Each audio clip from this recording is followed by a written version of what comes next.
Oh, say, can you see by the dawn's early light what so proudly we hailed at the twilight's last gleaming, whose broad stripes and bright stars through the perilous fight o'er the ramparts we watched were so gallantly streaming, and the rockets' red glare, the bombs bursting in air,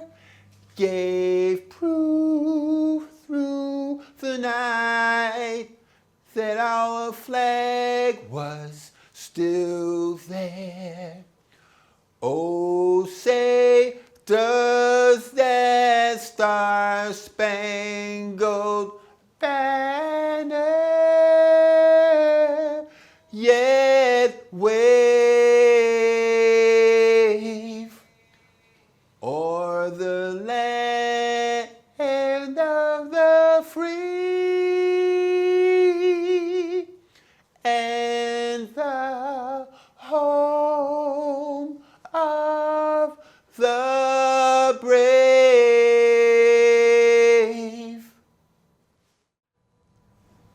Welcome to the show. What you just heard was the singing of the national anthem by a local veteran, Mr. Freddie Ingleton, who is going to join us on the show today on a series of interviews that we are going to title as the Veterans Project.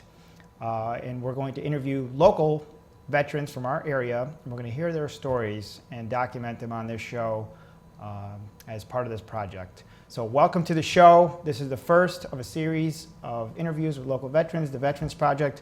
Today we have joining us Mr. Freddie Ingleton. Freddie, welcome to the show.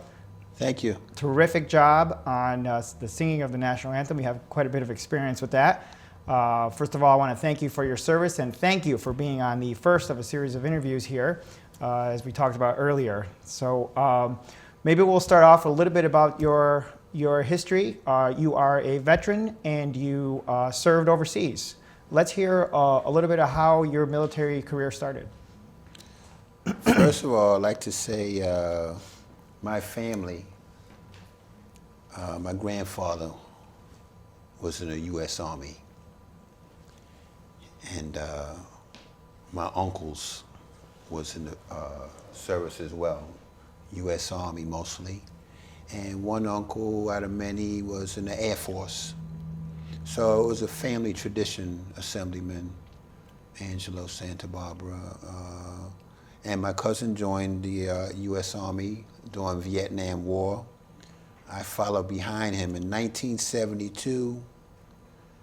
I wanted to finish high school and I joined the United States Army, and I was there 10 days later. And you did your basic training. I forget where it was now. It was basic training shortly after? Yes, sir. I did basic training at Fort Polk, where I was trained to go to Vietnam during the Vietnam War, and I did 2 months boot camp. And my basic training was in Fort Leonard Wood, Missouri, and the boot camp experience is a unique one. I found that I had a chance to bond with people that I had never met before through that series. Did you experience the same? Yes, I like the unity that veterans have, soldiers have. There's a bind. It's like we draw strength from each other. Yeah. And I feel that I needed to experience that. I still feel that today. This is very interesting. Now, you just said you was at Fort Leonard Wood. Yes. And guess what? I was stationed there after boot camp for 2 months. And that's, well, and so we both kind of have a similar experience on that base, seeing some of the same things probably. Yes. Now you were shipped overseas. You were in Germany. That's correct. Now, were any of the people that you trained with, did they go with you, or were you all separated into different units? I believe several of us received orders from Washington, D.C. to report to Germany, Stuttgart.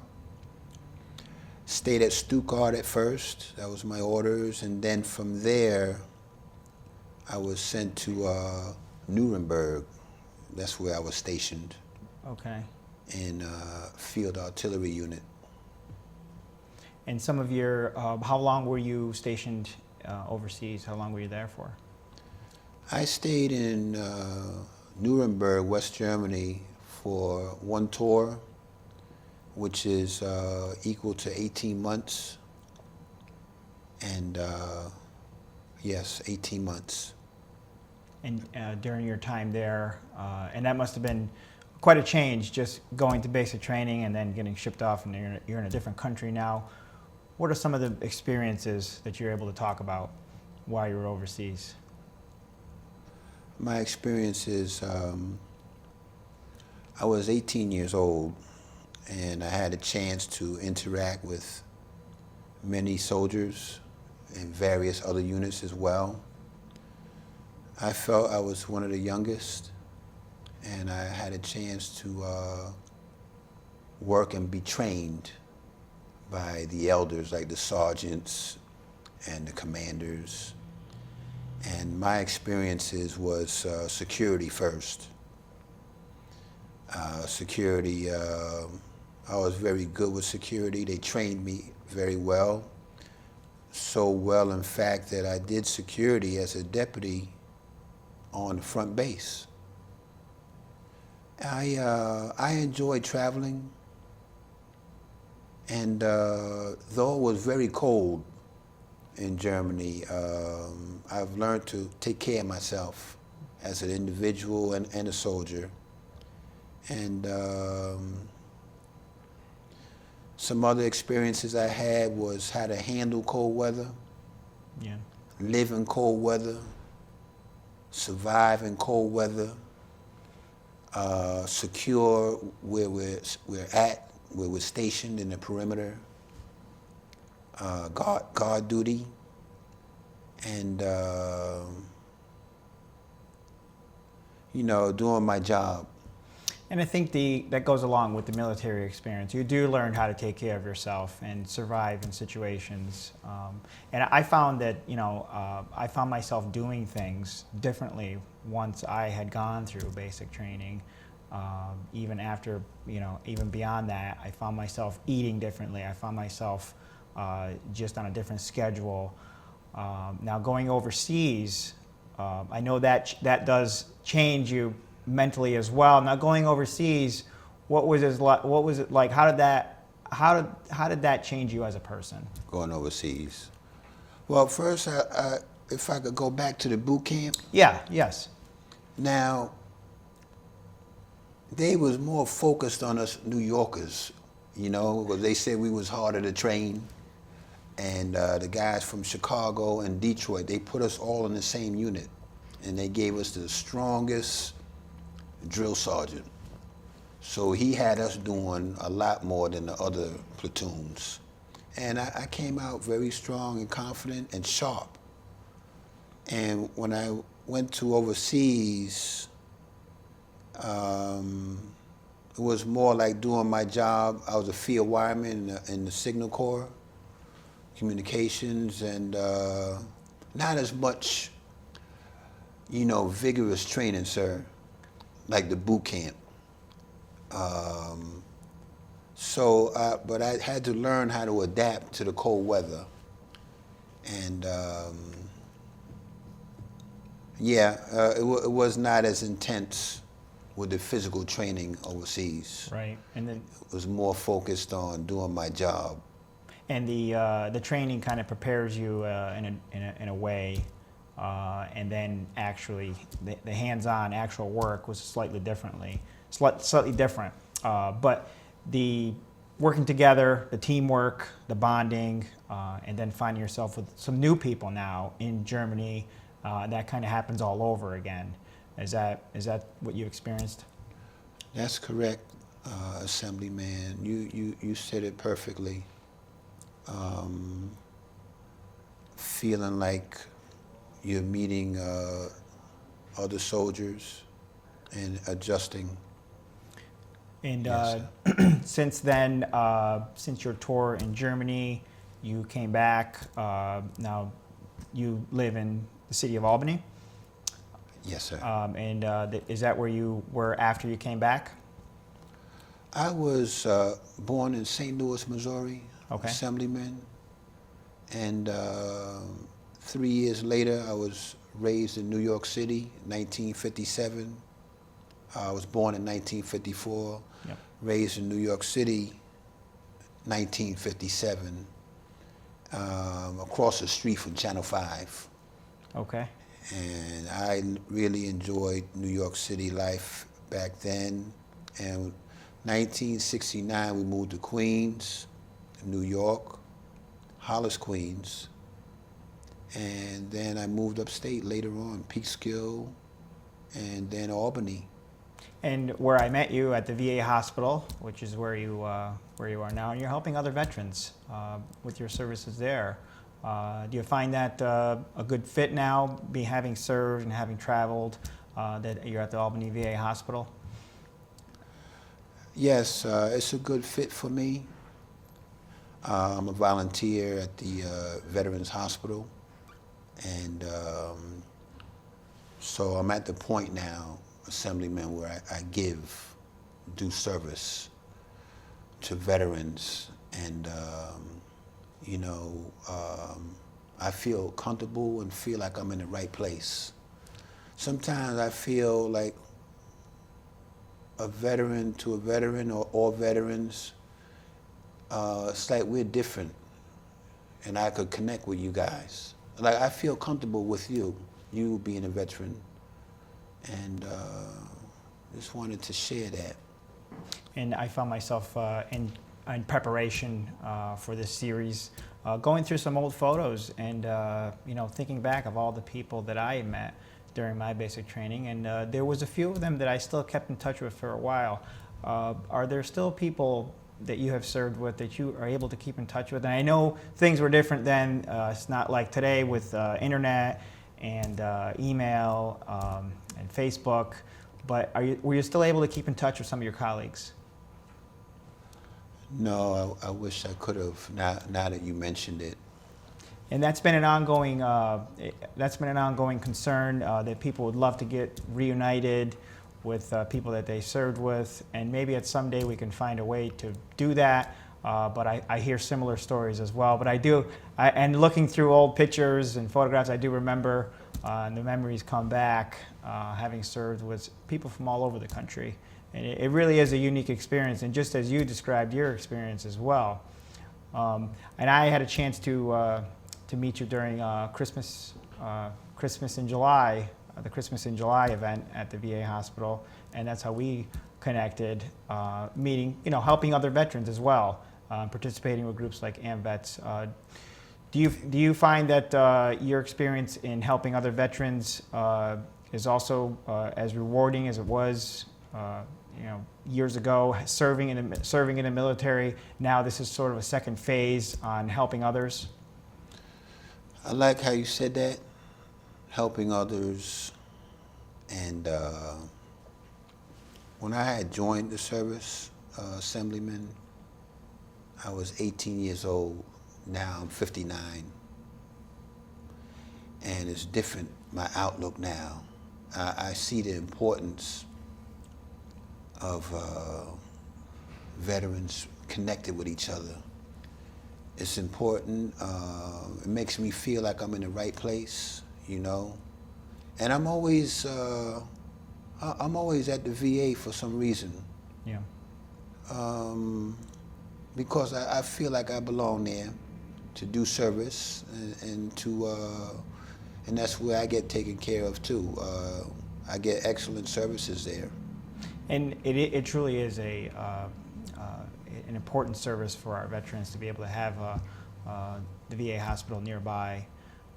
And we certainly appreciate you spending your time and giving your time to help other veterans. And we're there on several occasions. And sometimes the veterans that are there, they don't really see too many other people, and it's nice to stop in and say hello. And I know that you do that. And it is important for veterans to help other veterans, even though you're not serving anymore. We all have similar experiences, and we're all trying to work towards the same goal as well. So I want to thank you for your service again. We are going to take a short break. When we come back, we're going to talk more with Freddie Ingleton and his experiences overseas, and also something a little more, something unique that started off your singing career as well. More when we return.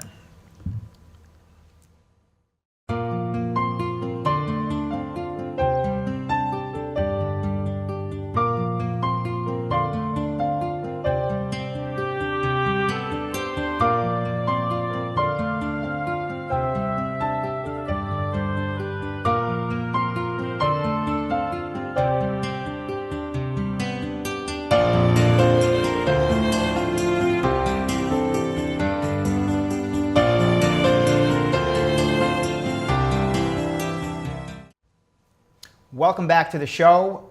We have been talking with a local veteran, Mr. Freddie Ingleton, who opened the show with the singing of the national anthem. He has a terrific voice, as everybody heard when we opened the show. Freddie, tell us, how did you harness this talent? You did a terrific job singing the national anthem. You've been involved in vocal arts. Tell us how that happened and how that came to be. Okay, in New York City Public School, that's how it all started. And I sang the Star Spangled Banner in school. The principal actually had every student sing that song from each grade, and I was selected to sing for the school, the national anthem. And here it is, I'm singing it for you today and the rest of the country. You did a terrific job, and you do have a phenomenal voice, and very appropriate, being a veteran, to sing that for the opening of this show. You also performed with some musical groups and other talent as well. Tell us a little bit about your history with that as well. Okay, well, I like to say when I was 9 years old, 1963, Motown music was very strong and popular. And my mother played the Motown songs. I used to go to the Apollo Theater and look on at the shows. That's where I saw the Delphonics. And so many years later, I wound up singing with them. And we saw the photos before the show. You had some photos that you had taken. Yes. I was happy to hear from the founder and original lead singer and owner of the Delphonics that I was the fastest one to come along, and the only one in history from New York. And I learned how to sing harmony. I always was a lead singer, but William Hart taught me that, Freddie, once you learn how to sing harmony, you'll become a much better singer. And I thank him very much, and I thank God mostly, and you know, I enjoy singing. People encourage me to sing for some reason.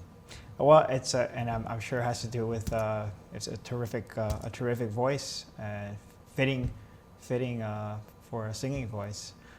Did you find during your military service people were asking you to sing there as well? I used to sing, play the records in the barracks. Okay. Because that was an outlet. Yeah.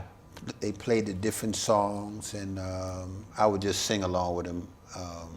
when they played the records, you know, back then. I found that during boot camp, you know, we were looking for any entertainment. It was very scarce during training. There's not much entertainment going on, but once in a while, people would start singing in the hallways, and everybody would kind of join in, and you know, a little bit of entertainment in the evening. So I'm certain that your fellow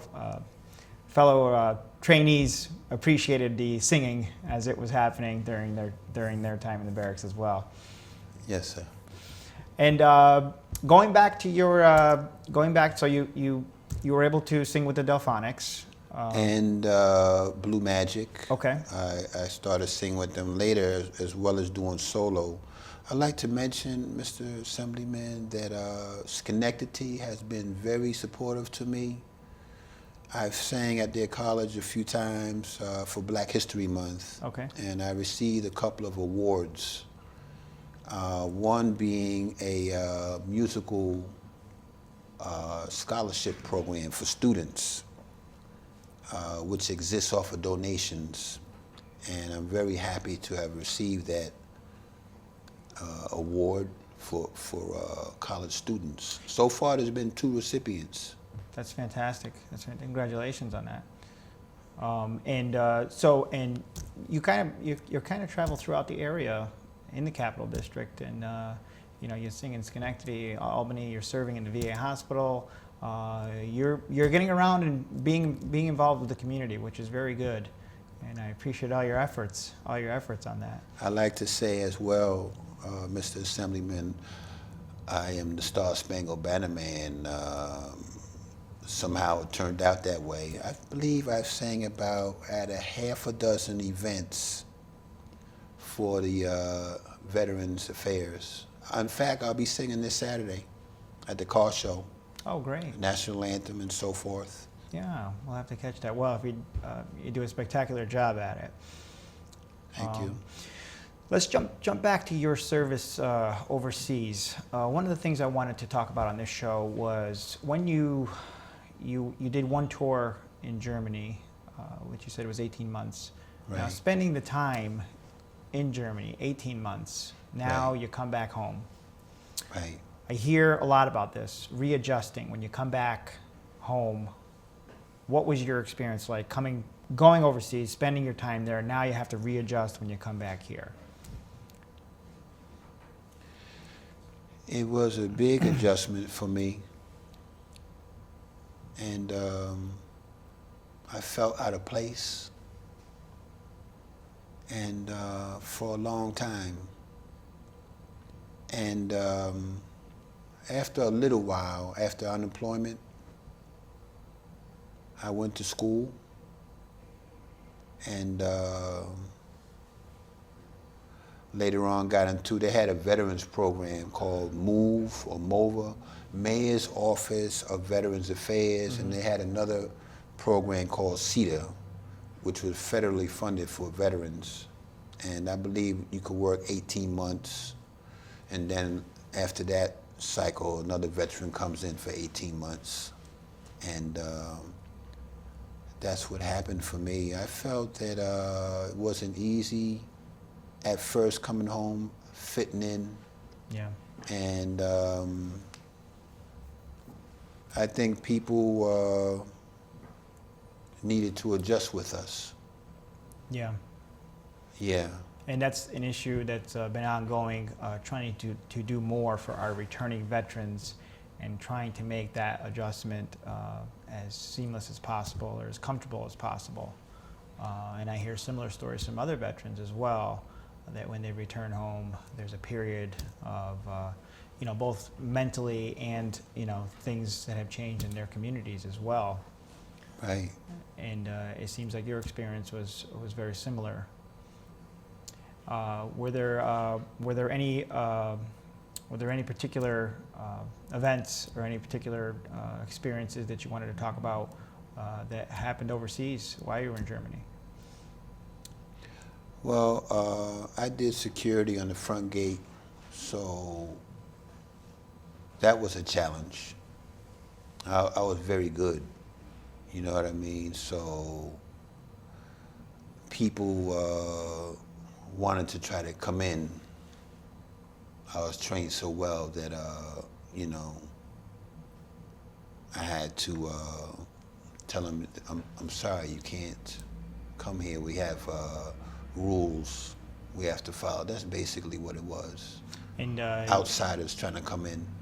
And what's unique about the military experience is that every part of it, every piece, the security and the other responsibilities, everybody relies on the rest of the unit, the rest of the team doing their particular job, particular duty, and doing it well. Freddie, we want to thank you for being on the show. Thank you for your service again, and thank you for doing a spectacular job of opening the show with the singing of the national anthem. Thank you again for joining us. Thank you for joining us on what is the first of a series of interviews with local veterans, going to be called the Veterans Project. Join us again where we continue to interview local veterans in our area where they talk about their experiences and what it was like serving our country. Thank you. If you are a local veteran or know of a veteran that would like to be part of the show, please call me at 518-355-1022 or by email at asantabarbara001@nycap.rr.com.